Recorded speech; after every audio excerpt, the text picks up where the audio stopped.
The League of Extraordinary Frontmen, a podcast where 4 lead vocalists from 4 different Connecticut metal bands try to cram their egos into one room to talk about comic books, Star Wars, sci-fi, and anything else that comes up. I'm waiting to be impressed. So grab your underoos, strap in, and set your phasers to stun, because it's time for the League of Extraordinary Frontmen on the Metal Syndicate Podcast Network.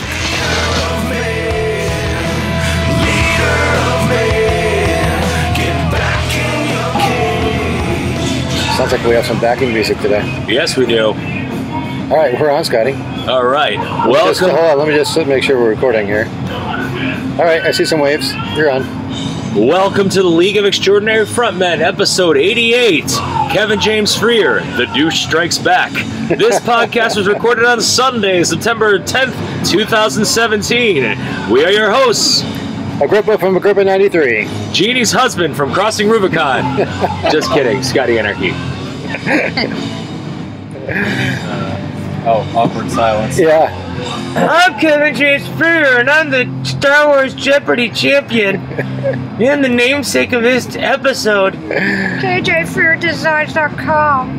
Formerly of Demon's Pants. Still getting a plug.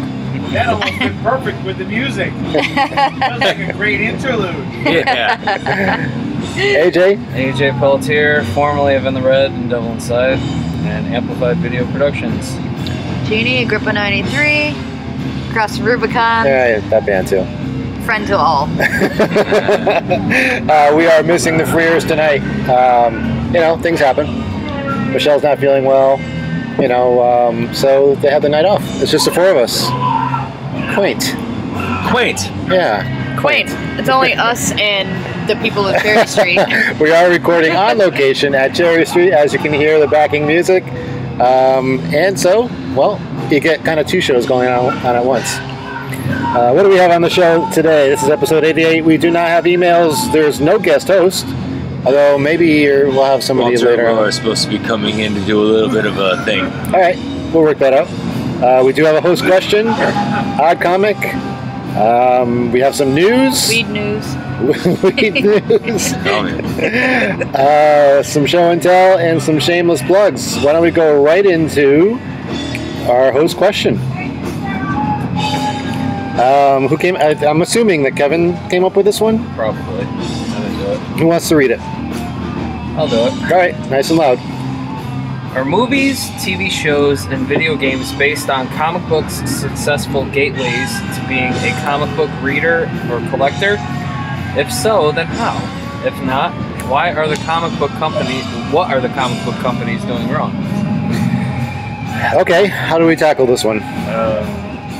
I've actually spoken to Bob at Legends of Superheroes about this at great lengths, and comic book movies are not turning people on to comic books anymore. It's becoming pop culture. The money to be made for these movies is in merchandising, and merchandising for them does not relate to comic books. Yeah.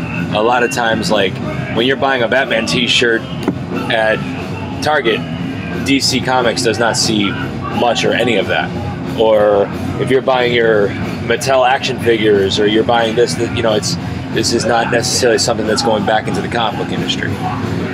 Well, yes and no. And this is the one argument I have. Like, let's say in 1989, Batman comes out.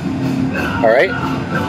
The value of Batman #1 skyrockets because of the movie. Same with any kind of movie coming out. You look at the Avenger movies. You go back to the original comic books editions of those, and the prices that, second market prices are going to be like way up. They're hiked way up high. There is a certain effect on it. But is it actually bringing readers to it, or is it just, it's making the collectors seek out those issues. Yeah. It's not generating new readers. Yeah. But if you think about it, like Batman 89, some people who never knew what Batman was, all right? Or everybody knows who Batman is, but they never really understood the story. They had to go to comic books, I think, back then, because you didn't have things like Facebook or anything like that, social media or Wikipedia to actually read up on these characters. But it's like, I just saw the movie Batman. It was awesome. I want to read the story about Batman. So, you know, I'm going to go find issue number 1 and start from the beginning. And so the price gets hiked up. Yeah. For me, going along, same thing as Batman. Yeah. Obviously, I saw the '89 movie. I was ripe age for really enjoying that. I did not go out and buy the comic books. Years later, fast forward, I get Arkham City, Arkham Asylum, and I love it, based on loving the Batman movie. Still never really went out and bought the comics. I didn't recently until way after the fact. I mean, it grew an appreciation for it, but I didn't immediately go out and buy every Batman comic in sight. I went, like, years later, I was like, oh, I really kind of started getting into comics, and I was like, yeah, it's about time I start reading Batman, because I do like those other formats. Yeah.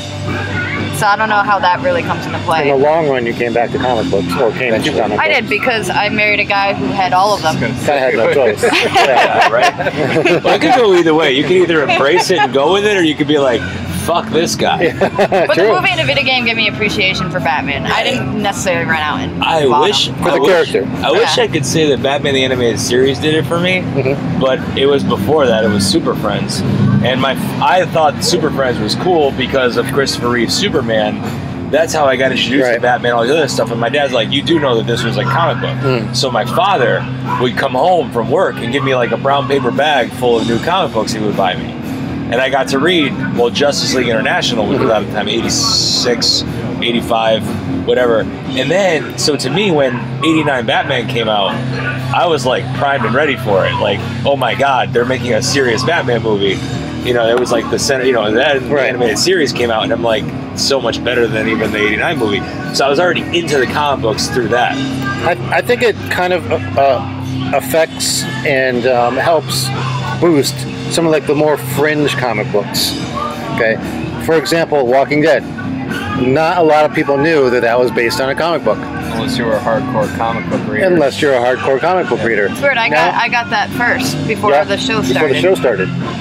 Because it came handy in a compendium already at that point, and I was like, woo! That's the way I like reading. I like zombies. I like horror stuff, and I was like, cool. And that's right around the time I started getting into comics. Like I got into like Sandman and stuff like that. You know, this is going like outside, which is why I never really read Batman, because I was into like a lot of the alternative Image and Vertigo stuff. You know, kind of outside the box.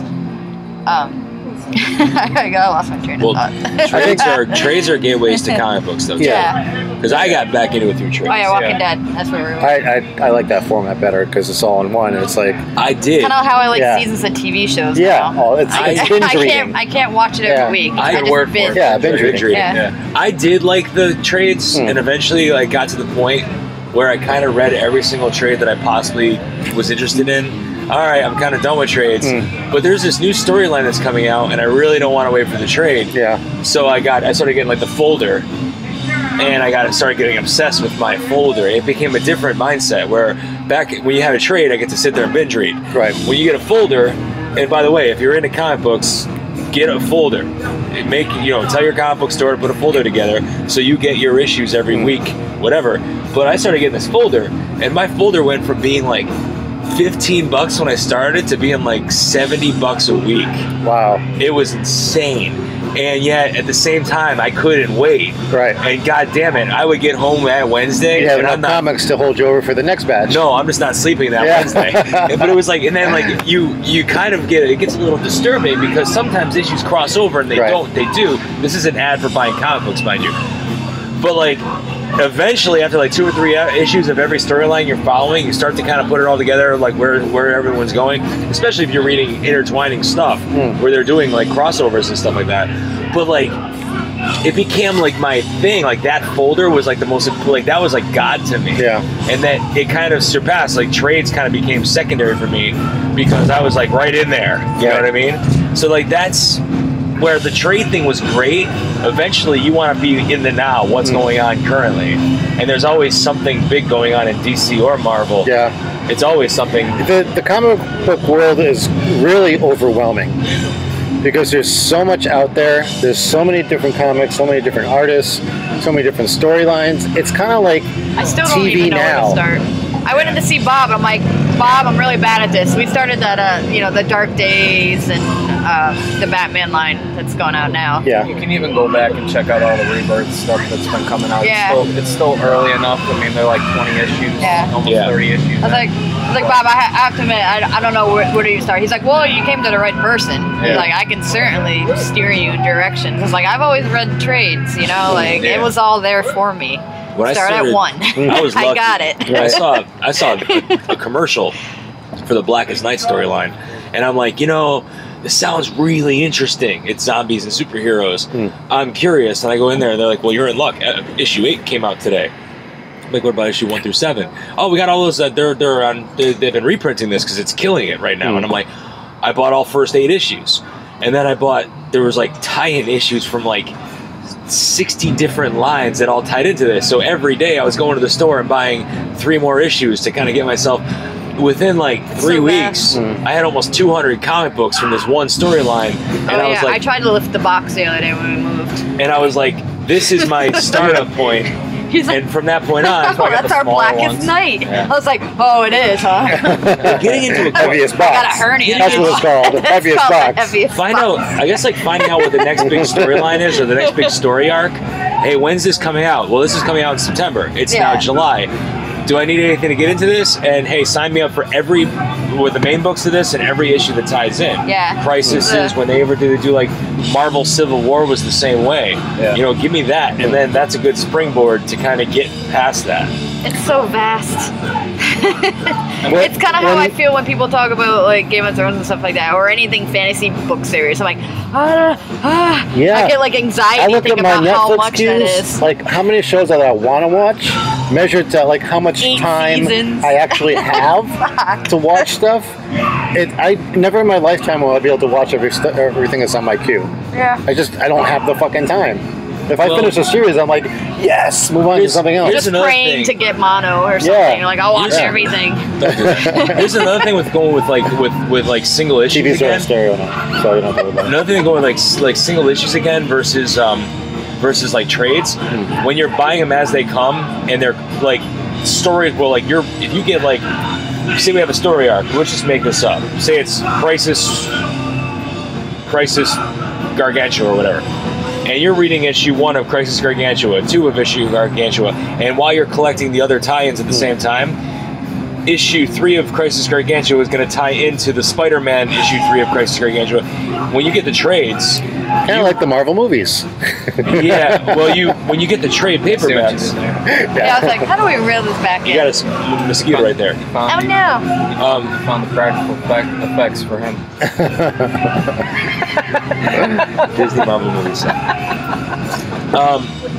When you do like the big, like when you buy the trades, like I've had trades that I've read through, and I'm like, what the fuck is going on? Then I get another trade that I didn't even know was tied into it, and I'm like, oh wait, this makes sense now. But when you're getting the issues like on a weekly basis, it's like right there. Yeah. Like I had Infinite Crisis, Jeff Johns. It was a masterpiece. The stuff that 3 years before he kicked that story off, he had stuff from the books that led up to it. So for 3 years, he was building up for this Crisis story. I had no idea. I got the trade paperback because it was like before I got into like getting comic books, and I'm like trying to piece together, and I'm not making a lot of sense out of what's going on. And all of a sudden, I picked up Red Hood. I had no idea there was a crossover with Red Hood, so I'm reading. Wait a minute. Oh, this makes more sense now. And then I'm like, what other trades were involved in this? So, and at what point in time do they kind of cross in? When Deadpool came out, was there a demand for Deadpool comics? Yes. Of course. Yeah, so that was the only big blockbuster movie. Even I got in that. So I haven't bought any yet. There is some evidence. I got plenty you can read. Yeah. There is some evidence that a movie will encourage comic book sales. Yeah. I mean, for me personally, I got into comic books after watching like Saturday morning cartoons of like Spider-Man and the X-Men growing up, but I never had that many opportunities to go because I've been seeing Bob at Legends since I was a kid. Yeah. And every chance I got, I never knew where to start from, so I would just grab whatever I liked, and that was the end of it. And then I think more recently, since we started this podcast and I've been able to have my own place and everything and have a little bit of money to start collecting stuff, I've been slowly building up a collection. I started with Deadpool, especially after the movie came out, and I started right when they rebooted the series just in time for the movie.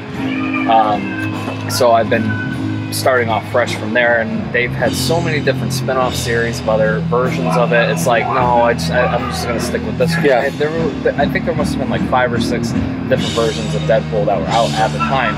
Yeah. It could be confusing you for the new bringing reader. like a different one every week, and I was Yeah. like, oh man, Well, yeah, that one's but- got an afro. Yeah, What does yeah, that have to do with this one over here?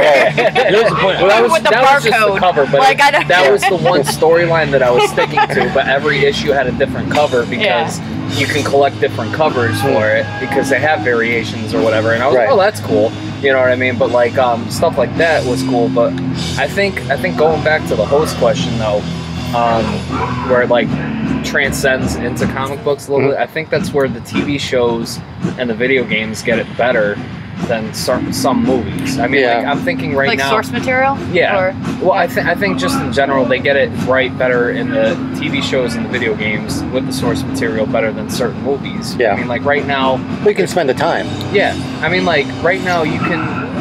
They're talking about a Joker origin movie, and I was just watching this thing on YouTube earlier today about where they're going to go with it, where he's going to be like a gangster, this, that, and the other. It's going to revolve around him, but it's not going to be quite accurate to a point. And I'm like, that doesn't really make much sense at all because you have some source material to go off with. You have the Killing Joke. You can take that and make a Joker origin off of it. But I guess what they're planning on doing with it is kind of sequeling the '89 Batman movie with it.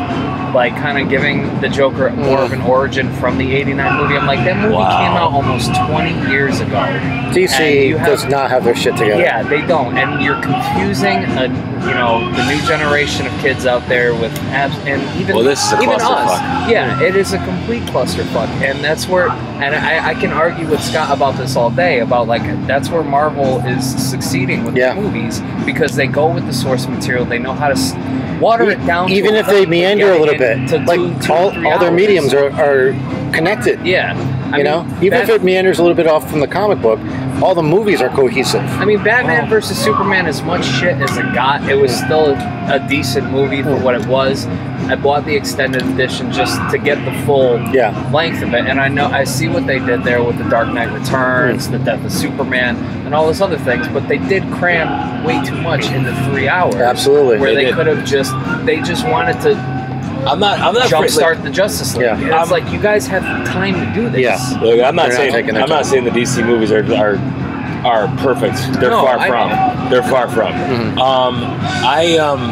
And I'm not saying that the Marvel movies are bad. They're far from. I don't know. I also don't. Sometimes source material needs to be fucked with.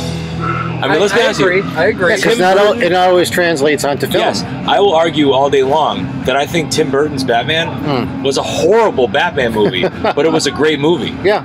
For the era that it came out in, I agree. Transcending to now, I think whenever this solo Batman movie is going to come out with Ben Affleck, I'm going to give it the benefit of the doubt because it seems like they're on the right page with him as Batman. Yeah. But I like the direction they're going. Everyone I just don't else like the around killing. him.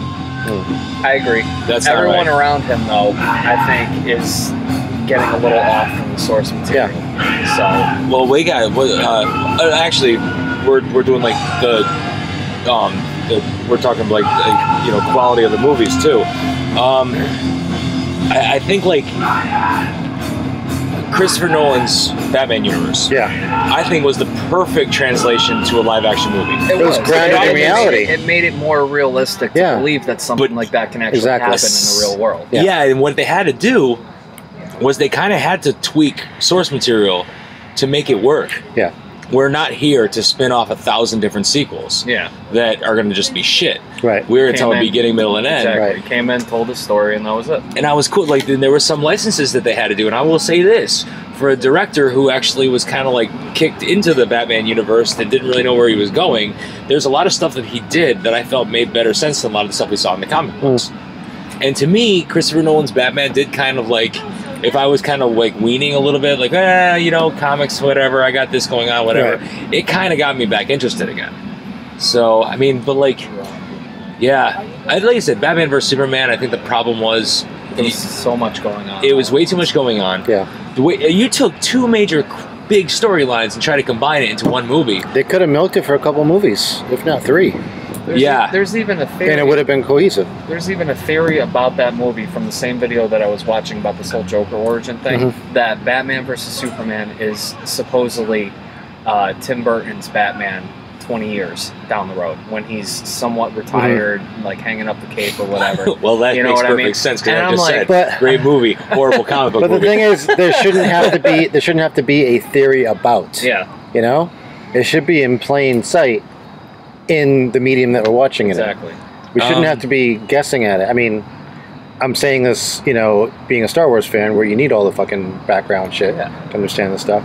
But in general, you know, the movies are made to be encompassed in that movie. Yeah. You're supposed to leave without any kind of questions, unless it's a part of a series of movies. I mean, like, I'm all for a Joker origin movie. I think that would be awesome, but the way they're going about it, I don't think is going to work at all. On top of it, it's like, I'm not trying to defend Jared Leto at all. He is the Joker of the DCU right now. I agree with you. But I agree.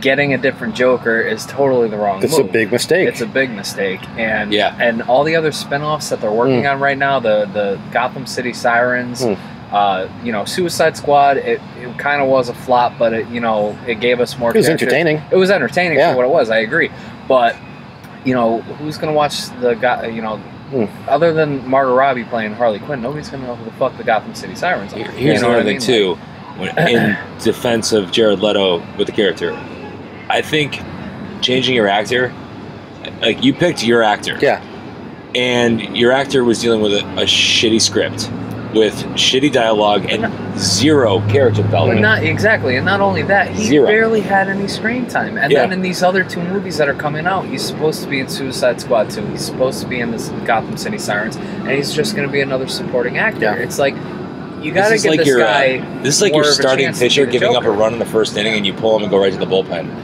And you're going to tax your bullpen, and people are going to lose confidence in your management and your organizational skills, and next thing you know, your entire team falls apart. And another thing that just sets the bar high is that Heath Ledger knocked it out of the park as the Joker, so everyone's constantly comparing him to, you know, Jared Leto to him. Like, no, Heath Ledger did it better. I'm personally, I'm a Heath Ledger fan as a Joker. He did phenomenal. As we all should be. Yeah. Jack Nicholson, not so much. Exactly. I agree with you. Jack Nicholson. It was Jack Nicholson playing the Joker. Jack Nicholson did a great job of impersonating Caesar. Joker. He did a perfect job of impersonating Caesar Romero for a PG-13 audience.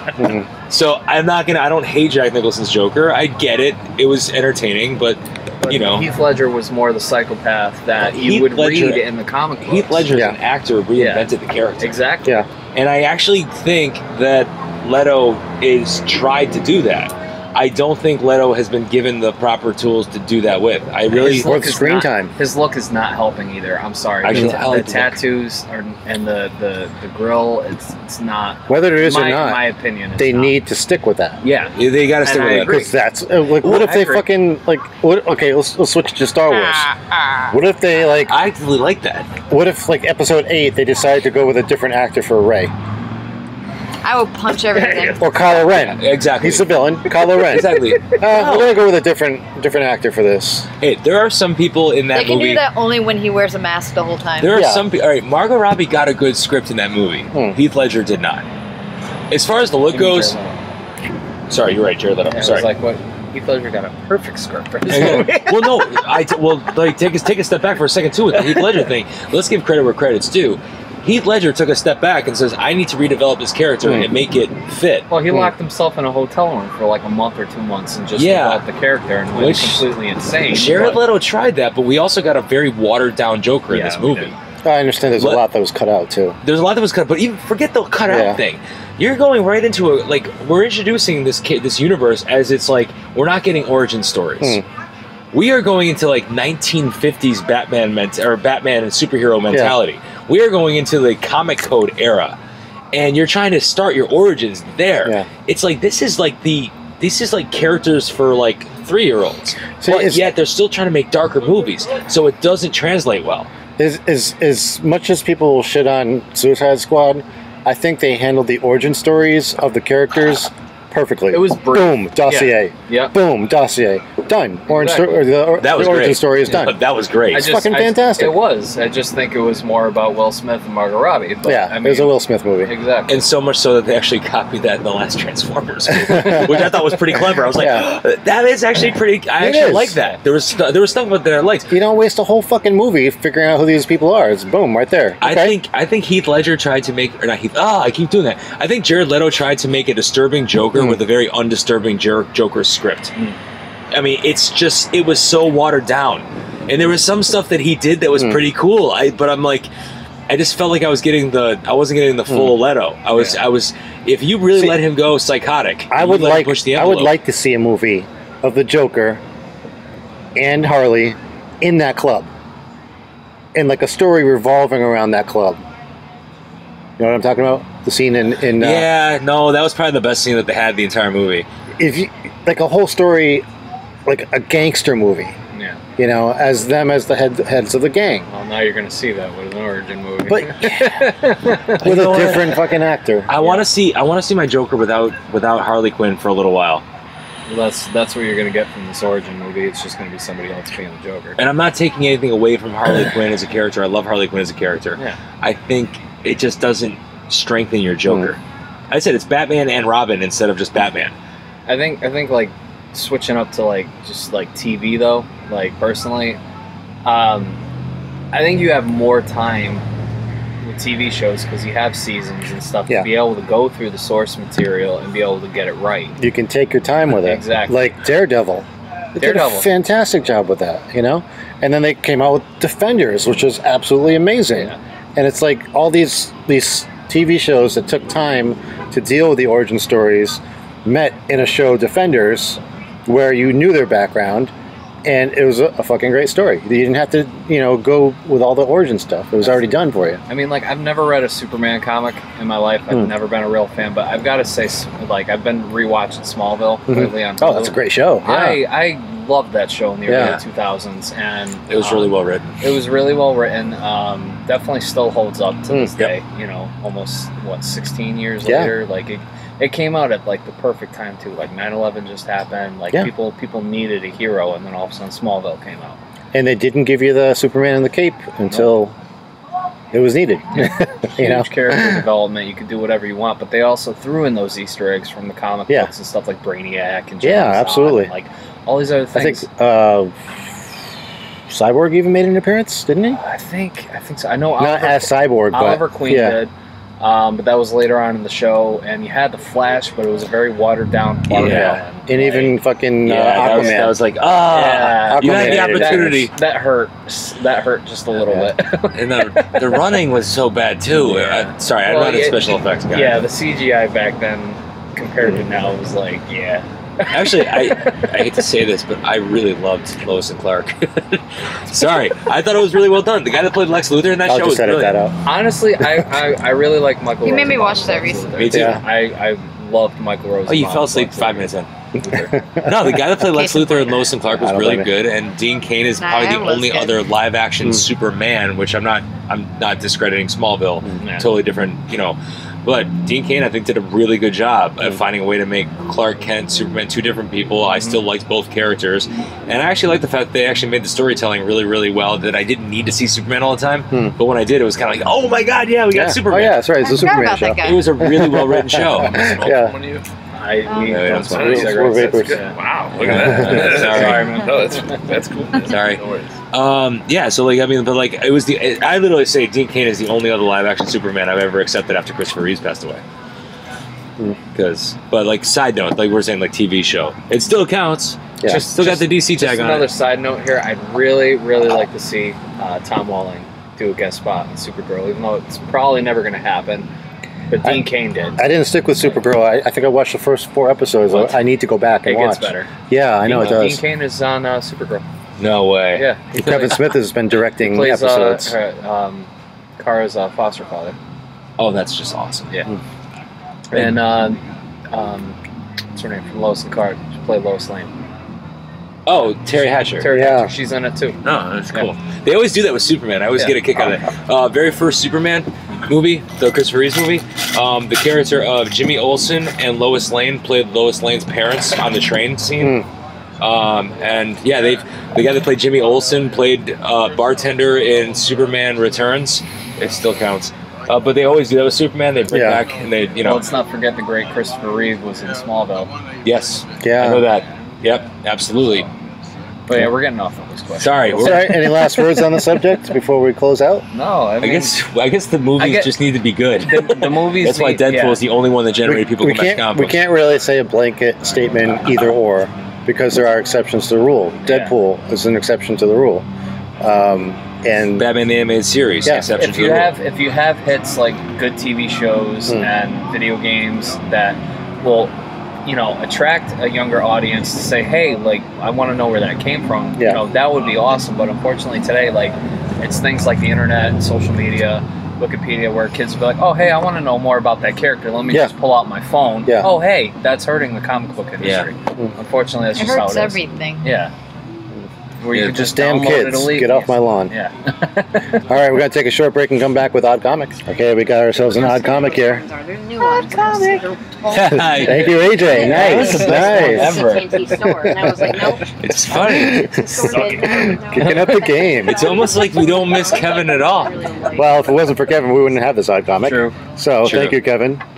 So from now on, Kevin, you're the get us an odd comic and get us a host question guy. Looks like an Archie one, and we all know that Archie ones are fucking fantastic. I don't know if it's Archie though. It No? looks like Jimmy Olsen. No, this is Archie. That's Jughead right there. Oh, I'm sorry. Yeah. It says Archie on the paper. My You bad. know we're in for a treat with an Archie one. Yeah. All right, so it's looking like Archie's reading a newspaper. Jughead is kind of looking over. What's her name? Is that Veronica? That's Veronica. No, that's. I Oh, I don't can't know, never Archie. tell. The brunette is one and the blonde is the other. Okay, the brunette is just kind of off That to the is side. Looks very vacant. I Yeah, think the brunette's Veronica. She looks like a blow up doll. and it looks like there's a disembodied hand holding a package of Swift Premium hot dogs. So this looks like an ad. Who wants to be Archie? Who wants to read the... I still want to be Archie. Okay, you can be Archie. Who wants to be the narrator who would read the newspaper and also looks like the ad? Fine, I'll do it. Betty and Veronica. Okay. Betty and Veronica, which one is which? Wow, Jug! Now everybody and their brother will want our delicious wieners in their mouth. Archie Andrews and his hilarious Gang on NBC every Saturday, 10:30 a.m. New York time. The hit show on the Laugh Parade is brought to you by Swift & Company, makers of the famous Swift's Premium Franks, better than ever in the new cellophane protected pound package. This one did not disappoint. No, this was a good one. Wieners in your mouth. Oh, that's a fun one. All right, let's kick it off with some nerd news. Here's AJ with the news. Oh, he's so adorable.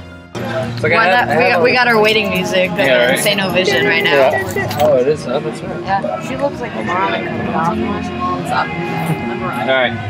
It crushes box office. What crushes? It. What?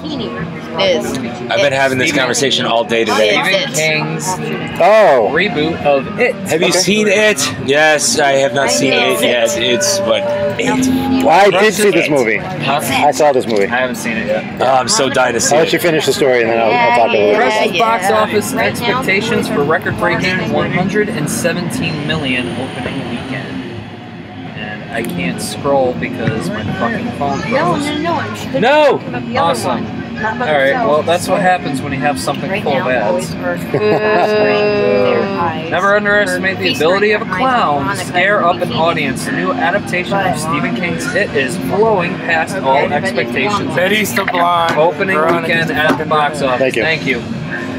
It is now projected to earn 117.2 million in its opening weekend from 4,103 locations, becoming only the 47th movie in domestic box office history to open with over 100 million. I got it. Now, I'm not a big fan of horror films because I think once you've seen one, you've seen like 100 of them. Go check them out. I used to read a lot of Stephen King when I was younger in high school and stuff like that, and one of my favorite books of all time was It. And I remember It.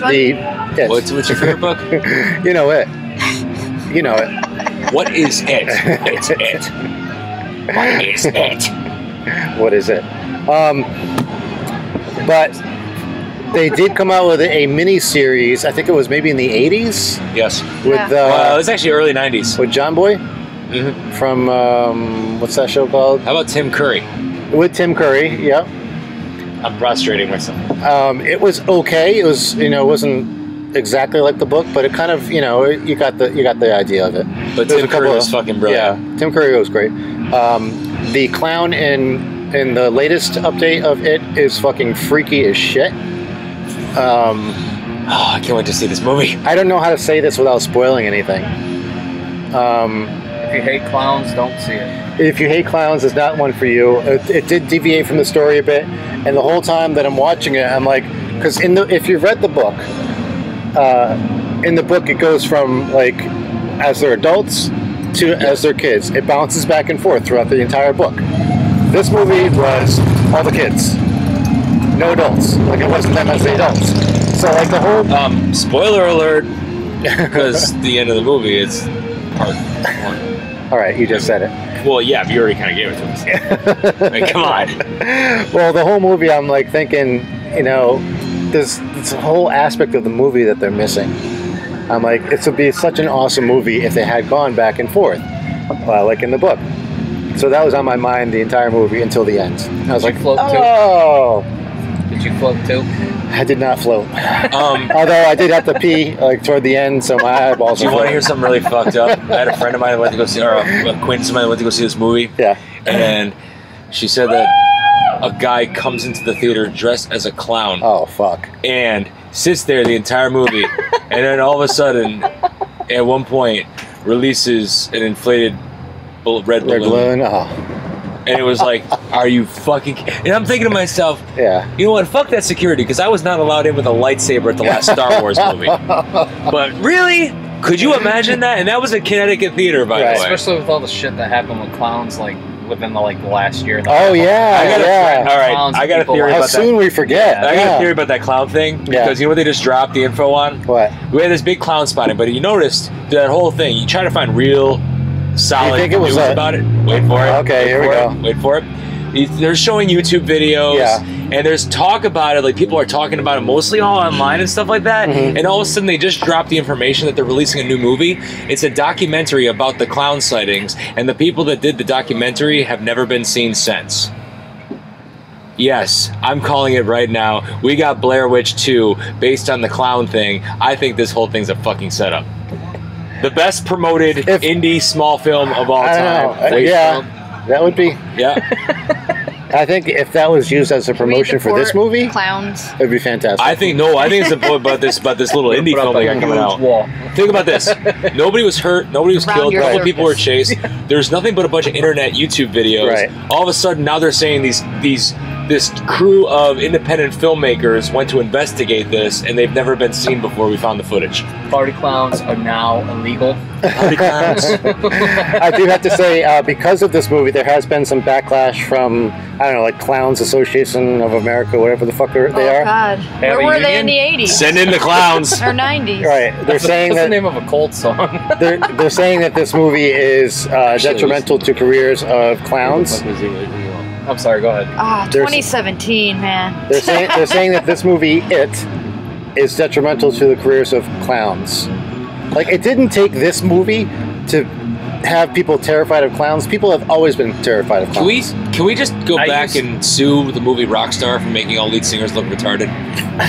I used to work for the Haunted Graveyard in Bristol, Connecticut, at the compounds, and they never had a clown attraction within the Haunted Graveyard because of insurance reasons, because people were petrified of clowns. Right. Now, within the park itself, they had a clown thing going on. How they got through it, I don't know, whatever, but I never went through it myself, but we never had a clown house at all because that was the reason they gave us was for insurance reasons. Yeah. So, but you can see dismembered heads and bodies and all that other shit. Well, you guys know we won't hear, but like, and another thing I heard when I was Doink can't like hang out there. When I was walking out of the theater, I overheard some people saying, "Oh, it was just like Stranger Things."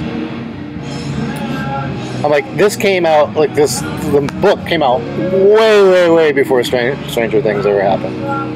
So careful, goddamn millennials. Careful, Agrippa, because now you're going to start offending people that don't know anything about source material. Oh, I'm going to get sued. Yeah. You're offending people that don't read. The National Association of People Who Don't Know Shit. Illiteracy. All right, what's next on the news? Well, keeping with the horror theme, Friday the 13th, the game earns Guinness World Record for crowdfunding.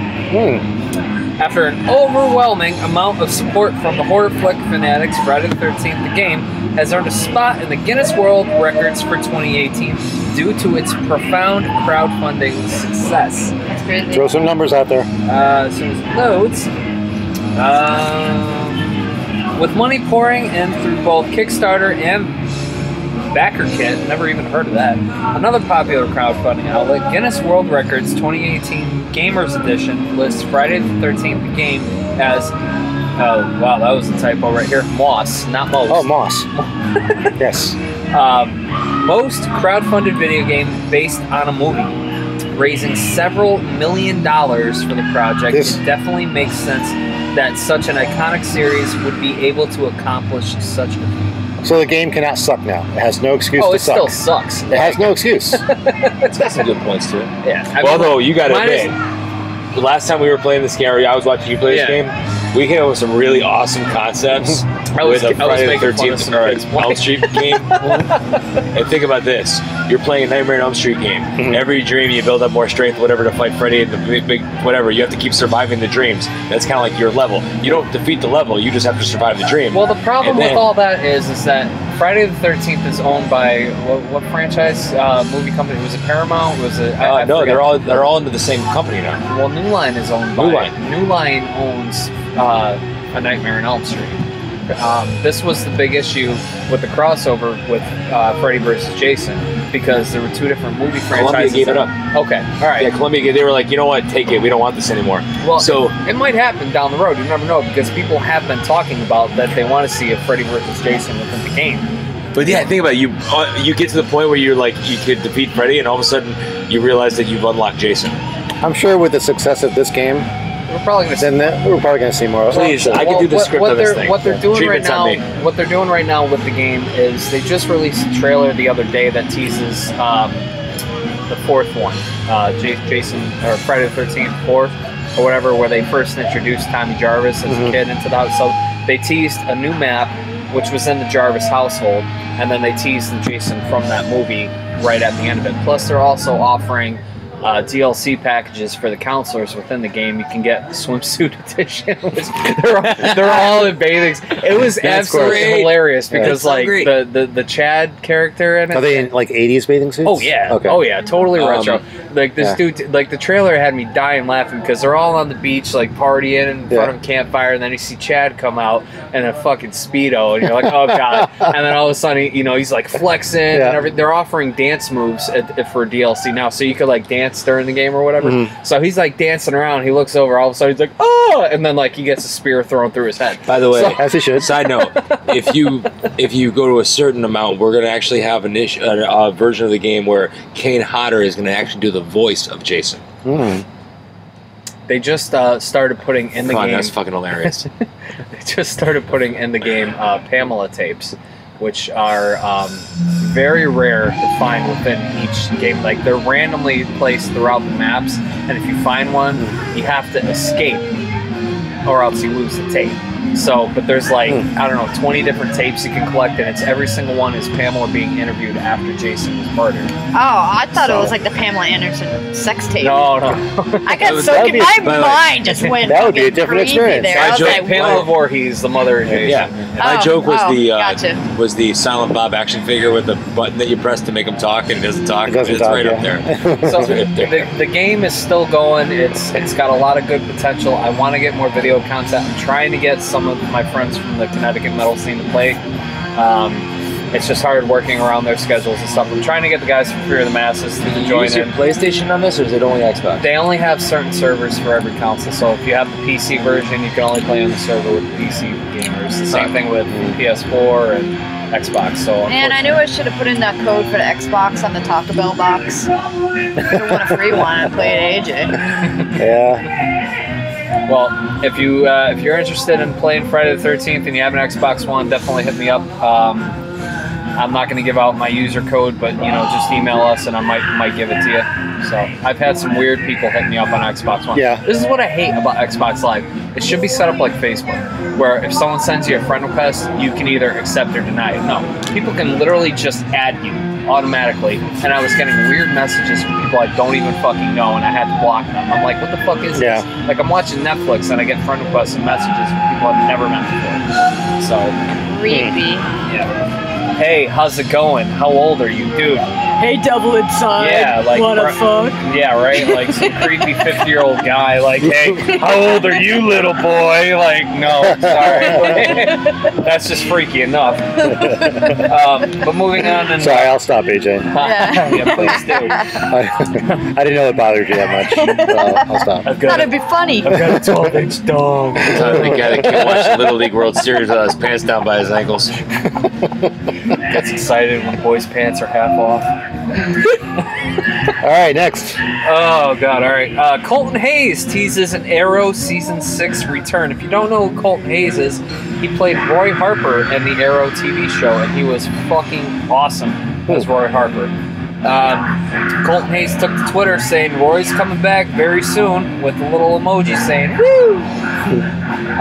Colton Hayes, who portrayed Roy Harper, aka Arsenal, in the hit CW series, recently teased a return appearance on Twitter after one fan lamented about Roy's absence. Lamented. I'm fucking out of it. I'll be here all day. Lamented about Roy's absence from the series. Colton confirmed that Roy is coming back very soon. I think that's going to be awesome. It'll be nice to see.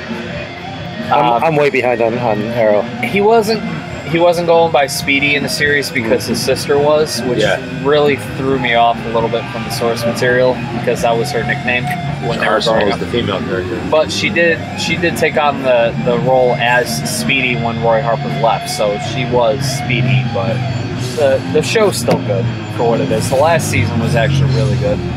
So, whoa. All right. Moving on to nerd news, we got Kevin Conroy would play a Marvel character, and he teases a new villain role. What?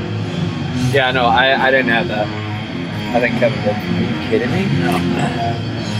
Kevin Conroy might be best known for bringing DC Comics' Cape Crusader to life, but he's willing to lend his talents to other superhero enterprises. Conroy recently sat down with comicbook.com to discuss his long history portraying Batman and various DC animated properties. We asked Conroy if he would ever be interested in appearing in a Marvel animated property, and he seemed very on board with the idea. Of course, I'm an actor. Actors want challenges. They want to be stretched. It sounds like Conroy is already challenging himself as a voice actor as he teased a new mysterious role he is taking on. I have a new character that I'm introducing, Conroy revealed. I'm not allowed to mention what it's on, but it's on a different show. While audience primarily know Conroy for portraying one of pop culture's biggest heroes, this new part will see him playing an antagonist. This new character I'm doing is actually a villain, Conroy added, and it's fun, and it's a fun, crazy villain.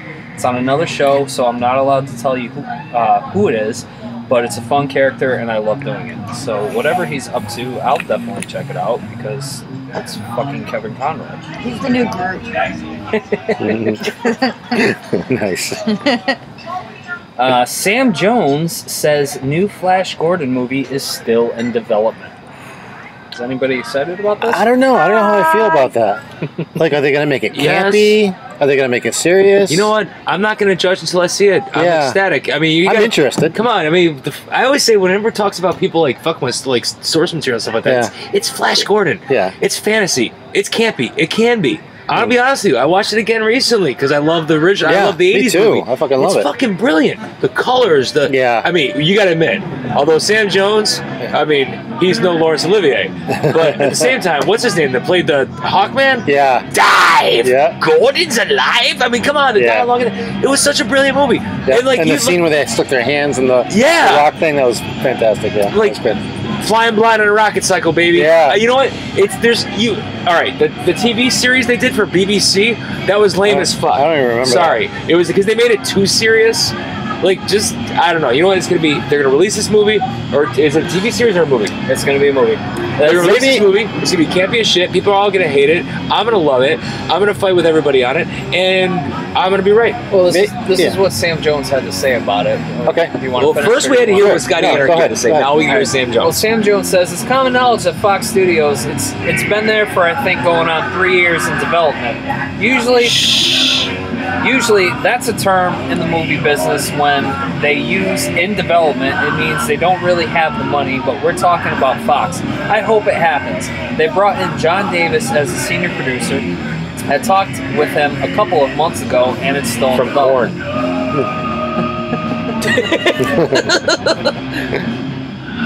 Jones knows that the term reboot can be a bit loaded, but is excited for it nonetheless. It's a very sensitive issue when you talk about reboot, sequel, all that, Jones said.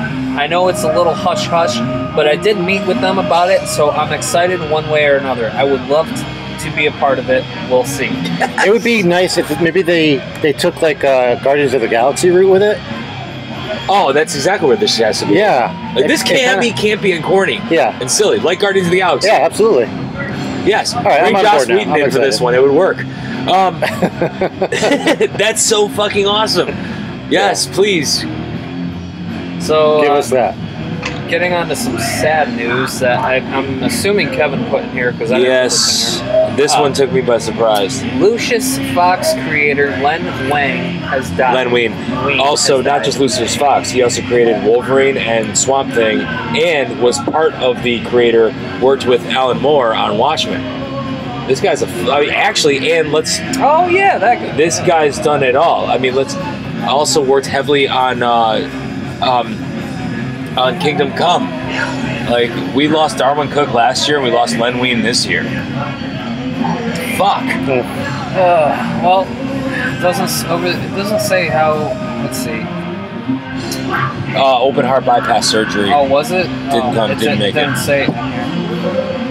Alright, well, that really sucks. Like, it's very sad. He's a well-known legend within the comic book industry, and he will be missed. Yeah, he was I didn't see that news until now, so I do apologize. But no, when I saw this, I was kind of like, damn it. Son of a bitch. Rest in peace, Len. He will be missed. Yeah. Like I was saying last night, you guys weren't here, but all the wrong people are dying. Yep. Yeah. Not the right ones are not. I think Lewis Black said it the best. There was one of his comedy specials I was listening to. It was like, the good die young, but pricks live forever. So yeah. Another thing, yeah, he was the guy, like, everybody, he created Wolverine and Swamp Thing. I mean, he was, but like, let's not forget, like, he kind of was the guy that, some of my favorite, got you in the feels right now. Yeah, got me in the feels. I did not, I've been busy and I didn't notice that, and it just really fucking sucked. Usually you see that shit on, like, comic book shit on Facebook, but I haven't. Do you have any toy news at all? Well, actually, like I said, I was a little hesitant this weekend. I did a lot of research on HasbroCon, but Agrippa actually went to HasbroCon. Yes. I can definitely chime in on some of the Transformers stuff because I've got the backstory and upcoming toys for that up the ass. I did take some pictures. You could probably identify some of the stuff. Like when I go, I'm going to be, my show and tell is going to be long because I want to talk about Hascon and all that stuff. But maybe you can identify some of the shit that I took pictures of.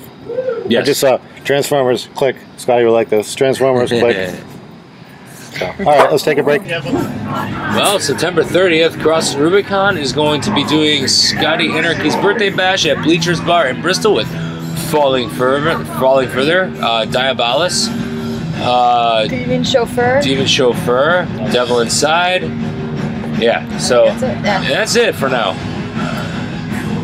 Tickets are at the door right around 8 p.m. It's the usual, I think, there. Anything else?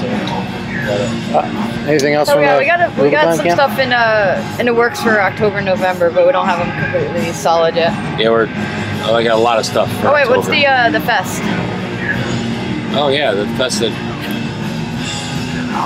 Yeah. Awkward. Yeah, I'm not prepared. Well, my solo show, unfortunately, I'm probably going to have to postpone it till spring. I'm having some scheduling conflicts with some people involved, so, and it's getting close to crunch time, so unfortunately I've got to postpone the show till hopefully spring. So as soon as I have a date, I'll let everybody know. It's unfortunate, but it is what it is. I'm still going to make the show happen if possible, so stay tuned for that. All right. Well, next Sunday is the Central Connecticut Comic and Toy Show. This is going to be at the Italian American Club at 64 South Center Street, Windsor Locks. And it's from 9 till 2 p.m. This is a free show. Free. Which means you get in for free. How much does it cost to get in? Free. It's free. You pay nothing. You come in and you look at toys and comics. If you want to buy shit, you buy shit. There's also going to be some raffle prizes. I will have my own table there, Agrippa's Laboratory. I'll be displaying and even selling some of my custom work. I just finished a custom diorama for the Punisher, 6-inch size. That was my first 6-inch diorama. I saw a wall that came out really good. Thanks. And I also have some, 4-inch display stuff too, including a G.I. Joe one, a Cobra one, and a couple of brick wall ones that can be, generic for whatever. So those will be available. I have some painted up figures I'll be selling. And I'll also have some vintage G.I. Joe stuff that I'm selling too. So come stop by the Agrippa's Laboratory table and say hi. What's the time again? It's from 9 till 2 on Sunday. You may have to be sick. I might be coming down with some dysentery. Yeah. Working. And hopefully this will be a bridge to other conventions like that I can do and hang out and sell toys for. So I'm really excited about this. And yeah, it'll be fun. Is that it? That's it. Okay, that's it for shameless plugs. Let's close this show out. Pulling up the notes. Visit Metal Syndicate website at metalsyndicate-cg.com for all their podcasts in the Metal Syndicate Podcast Network. That's not easy to say, guys, okay? That fast? No, we know. Try it at home. All right? You're really good I at have a it. list sometimes. So. Yeah. Visit all the podcasts on the Metal Syndicate Network at metalsyndicate-ct.com. All right. Okay, you memorized it. On the Metal Syndicate Network. Including Metal Syndicast, Thought Manicast, CT Metal Gear, the Paul et al. Podcast, the Alternative Control Audio, Roadhausen with Sugar Bean and Mrs. B, which has been, they took a week vacation, which they earned it. We needed vacations. You can check us out on Kevin Michelle OFNR. already took one. Hey, we went easy on those guys compared to the beating I got last time. Oh, I just realized something. You can check us out on OFR every Friday at 7 p.m. Unfortunately, the news went out that OFNR will be closing their doors. Yeah. So you will not be able to check us out on OFNR every Friday at 7 p.m. I'm trying to get Knob into doing podcasting. I've talked to him over the years. He said something about doing that. Yeah, he loves broadcasting live, but I think podcasting is really the way to go. I hope that he takes my advice. I hope that he comes on board with the Metal Syndicate Podcast Network and does his own thing. Whatever the fuck he wants to do, he's welcome to do. Please follow us on Facebook.com/The League of Extraordinary Frontmen. Check us out on YouTube. I just posted a slideshow which I'll be presenting at my toy show this Sunday. It'll be on continuous loop on my table. You can just get an idea of like my custom work. Also, I'll be posting a slideshow of all the pictures I just showed tonight on Show and Tell. That will go up like today or tomorrow or the next day. Check us out on Twitter at official LXF. Thanks for listening to the League of Extraordinary Frontmen. Please email all your questions, comments, arguments, corrections to leagueofextraordinaryfrontmen@gmail.com. We'll read them on the show. It's going to wrap up episode 88. How'd it feel, guys? It felt good. Yeah? Yeah. It was just the four of us, but we did it. I feel like I got to talk more. Yeah? Maybe a little bit. All right. Me too. We do miss the Frears. I just mean just more of my mental state today as opposed to other days. Sometimes I'm And my mental state is not so good. Yeah, sometimes I work all weekend and I come straight here. Life sucks. My dick is less sore tonight. Yeah, you didn't get a lot of stepping. Either that or you opened up room for stepping. One or the other. Compromise? That's going to be it for the show this week. Thanks for listening.